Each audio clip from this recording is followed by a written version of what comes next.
हानिया आमिर ने एक पॉडकास्ट में शिरकत के लिए कितने लाख का मुतालबा किया। पाकिस्तानी बासलाहियत मायानाज और मारूफ अदाकारा हानिया आमिर के बारे में मारूफ पॉडकास्टर अदनान फैसल ने दावा किया है कि हानिया आमिर ने उनके पॉडकास्ट में शिरकत के लिए 20 लाख रुपए का मुतालबा किया था। अदनान फैसल हाल ही में निजी टीवी के शो में शरीक हुए, जहां उन्होंने मुख्तलिफ मौज़ूआत पर खुलकर बात की। अदनान फैसल ने बताया कि वो 500 के करीब पॉडकास्ट कर चुके हैं और उनके शो में शोबिज़ शख्सियात समेत दीगर शख्सियात भी आ चुकी हैं, लेकिन उन्होंने आज तक किसी को भी पॉडकास्ट में शिरकत का मुआवजा नहीं दिया। पॉडकास्टर ने बताया कि उन्होंने मारूफ अदाकारा हानिया आमिर को पॉडकास्ट में बुलाना चाहा तो अदाकारा ने 20 लाख रुपए मांगे, इसलिए उन्हें प्रोग्राम में नहीं बुलाया गया। अदनान फैसल के मुताबिक अगर वो हानिया आमिर को मुआवजा देते तो उन्हें बाकी स्टार्स को भी मुआवजा देना पड़ता।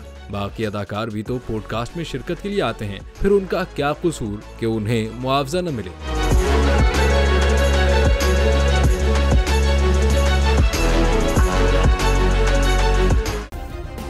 सब्सक्राइब करें और बेल दबाएं ताकि कोई खबर रह न जाए।